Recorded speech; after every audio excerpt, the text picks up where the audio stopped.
We have talked at length about many different players that could break out under Mike McDaniel, but the one name on all the experts' minds at Radio Row was Omarion Hampton.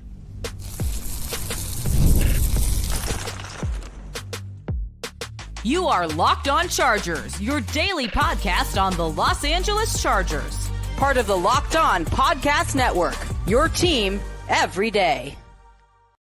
What is up, and welcome into the Locked On Chargers podcast. I'm your host, Daniel Wade, joined as always by my co-host, David Drogmeyer, and we've been covering the Chargers now for 10 seasons, but this is our 8th year as a host of the Locked On Chargers podcast, bringing you your team every day as part of the #1 sports podcast network. And today, we're getting excited about Omarion Hampton.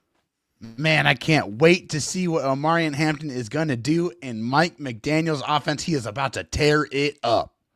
And that's the thing, is a lot of people, to the point of even setting up a lot of elaborate trades to go get Devon Achane, have kind of wondered whether or not Omarion Hampton is going to be a stylistic fit for what Mike McDaniel is bringing to the table. And I think, especially with the way he ran in college and even the way he ran last year, it's very easy to see why you would think, okay, get him in a gap scheme. He can lean forward for 3 yards on every play, and he's such a physical runner that he's going to be set up to do that well. Obviously, the situation that was laid out in front of him never let that take shape. But Omar Navarro and the Chargers team writers went to Radio Row and talked to all of the NFL experts and analysts, talking specifically about Mike McDaniel and who they thought could, benefit the most from the new scheme. And it seemed pretty unanimous, David, on who these guys were, really excited to see in 2026. Yeah, if Jeremy Fowler, who'd he say? Omarion Hampton. The Athletics' Dave Hellman, Omarion Hampton. ESPN's Ben Solak, you guessed it, Omarion Hampton. He said Omarion Hampton is going to go absolutely hog wild in this Mike McDaniel offense.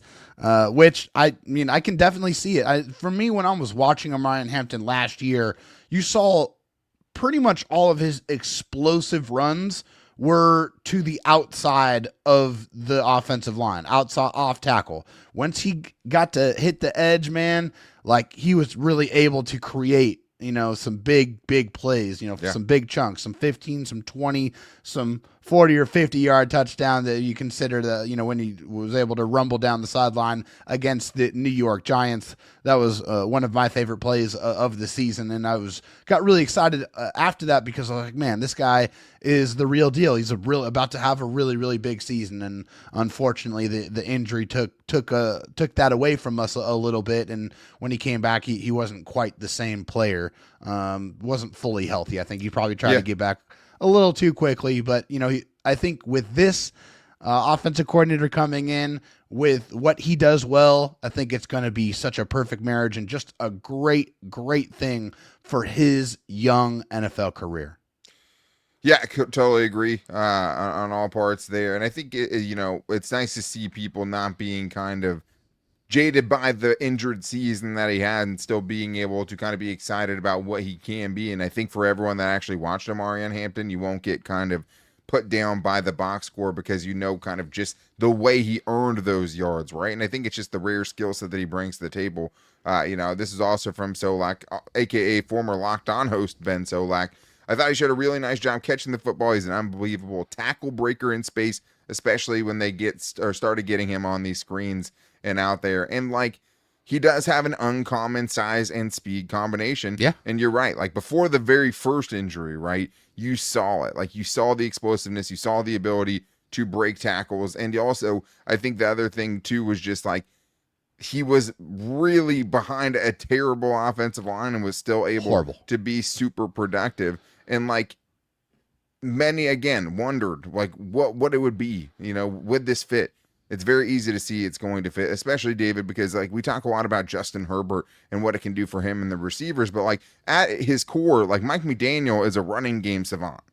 Yeah, he absolutely is. Mike, and in that article, they said Mike McDaniel found ways to get his running backs the ball in open space, and Hampton can take advantage of that. The stuff that Mike McDaniel does, the blocking scheme he has, different ways that he can get his best players the football, and that's absolutely a huge beneficial thing for Omarion Hampton, which Did they say a screen? Like, what is that? I don't even remember what a screen looks like because they only did it like 3 times last year. And the thing is when they did do it, it was wildly successful every single time. But yeah, I just think that there's so many reasons to be excited about what Mike McDaniel is going to do. And yeah, his roots where he started was as that run game specialist, as that run game coordinator, trying to get the creative run calls, and he's been able to make that a success every single place that he's been. And I don't think that the Chargers are going to be any different. Yeah, and this was also, from that article per Omar Navarro, the Dolphins racked up over 8,000 yards rushing in 4 seasons in Miami, which is, I can even do that math, over 2,000 yards per season, which is crazy to average that over 4 years, especially, before Achane. It wasn't like that, he was just kind of running wild all 4 seasons. That's something that was more of a product of last season and having his true breakout year, right? The Chargers actually made it over 2,000 yards last year, surprisingly. I was surprised to see that. It also took, Justin Herbert being one of the best scrambling quarterbacks in the entire league. But the Chargers, besides that, that's the only time they've done it since 2007, right? So it's been a long time. 4 years in San Francisco, 3 as the run game coordinator. The 49ers had over 8,500 yards and were top 10 in explosive runs and rushing touchdowns. Greg Roman's rushing attack never lived up to the hype.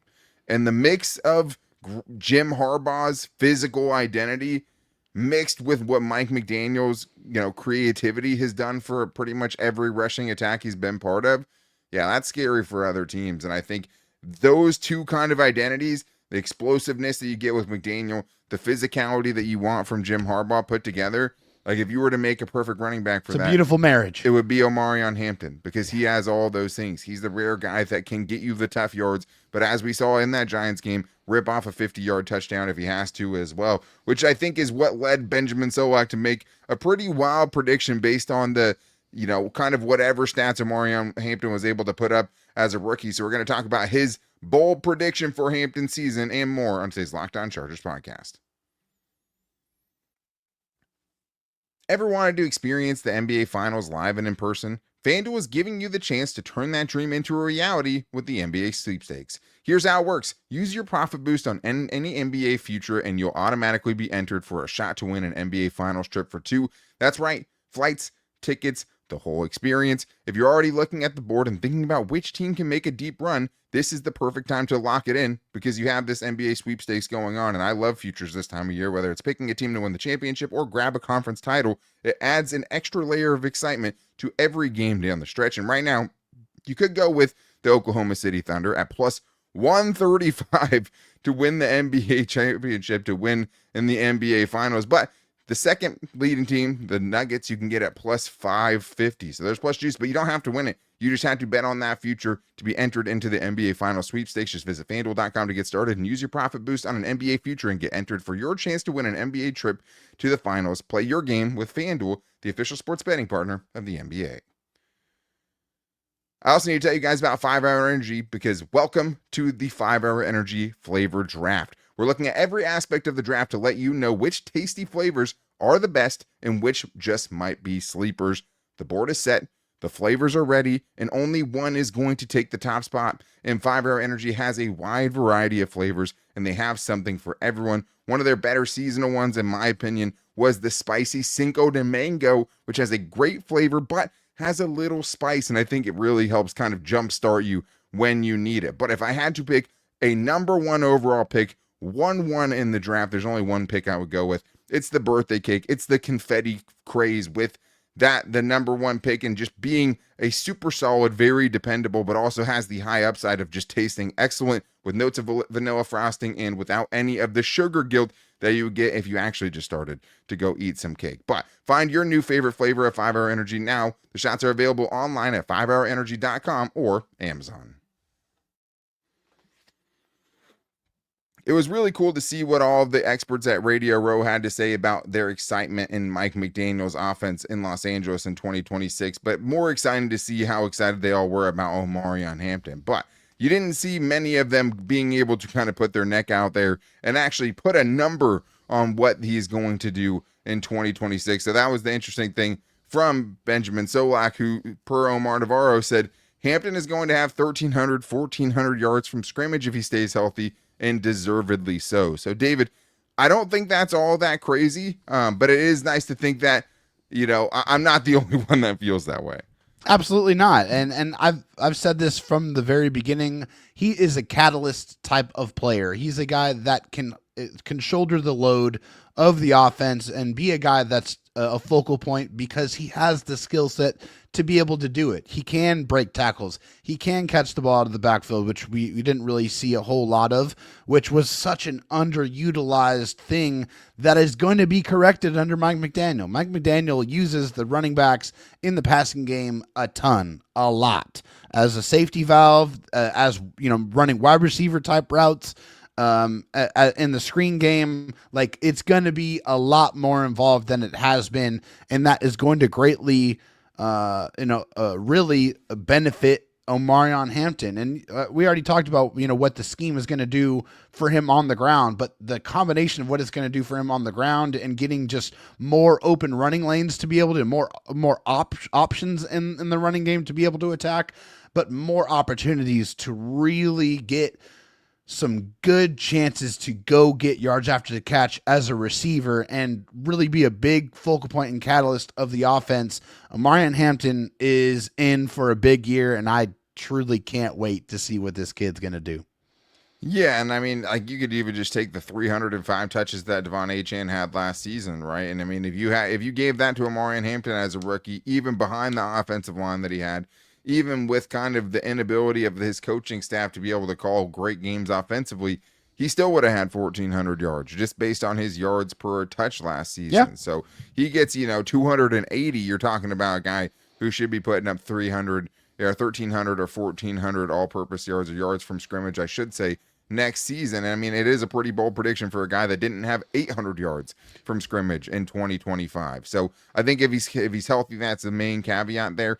But yeah, Hampton's catches last year were all basically dump offs. There was no kind of thought process to it. There was no kind of, creativity to it. And the times that, very few times we saw him actually get in space, it was incredible. And like he used his blockers well. He's very hard to arm tackle if he gets ahead of steam. And I do think that's somewhere where you're going to see him really get, up the catches that he had. I mean, you're talking about Devon Achane had 145 catches over his last 2 years in crazy. Miami with the Dolphins. So, I mean, even if he gets, 80% of what he's doing on a per season basis over the last couple of years this year for Omarion Hampton, that's huge. And I mean, wherever you think he should go in fantasy, David, take him higher than that, because I do think he could be a total monster and win some leagues next year.